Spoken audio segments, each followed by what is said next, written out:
Hello friends, and today's story is called Guess How Much I Love You. And unsurprisingly, it's a story about love, but it's also a story about maths and measurements, can you believe it? So let's not waste any time and get straight to the story.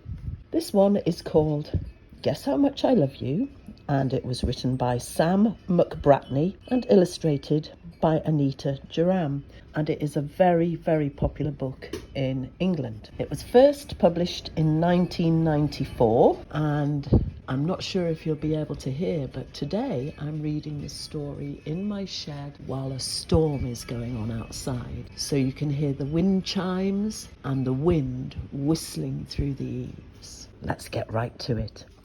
Little Nut Brown Hare, who was going to bed, held on tight to Big Nut Brown Hare's very long ears. He wanted to be sure that Big Nut Brown Hare was listening. "Guess how much I love you," he said. "Oh, I don't think I could guess that," said Big Nut Brown Hare. "This much," said Little Nut Brown Hare, stretching out his arms as wide as they could go. Big Nut Brown Hare had even longer arms. "But I love you this much," he said. That is a lot," thought Little Nut Brown Hare. "I love you as high as I can reach," said Little Nut Brown Hare. "I love you as high as I can reach," said Big Nut Brown Hare. That is quite high," thought Little Nut Brown Hare. "I wish I had arms like that."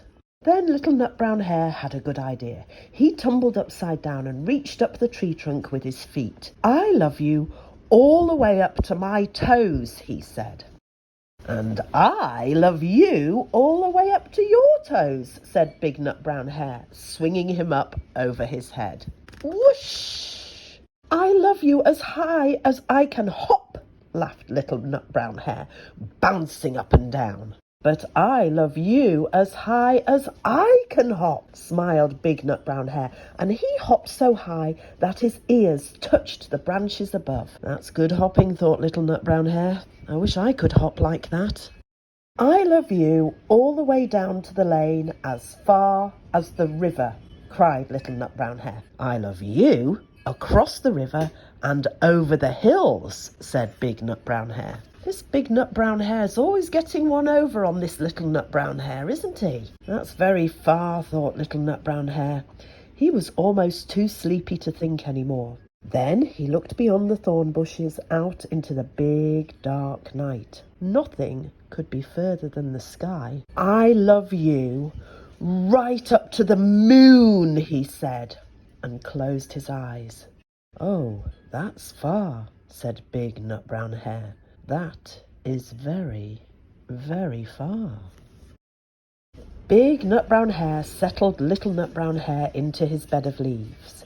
He leaned over and kissed him good night. Then he lay down close by and whispered with a smile, "I love you right up to the moon and back." And that is the end of a story that so many people love, all about how little kids want to be like big kids, and big kids or big grown-ups tend to always know a little bit more than the little kids. But eventually one day the little kids all get to be big kids anyway. So have a lovely time and love somebody right up to the moon and back again. Bye for now.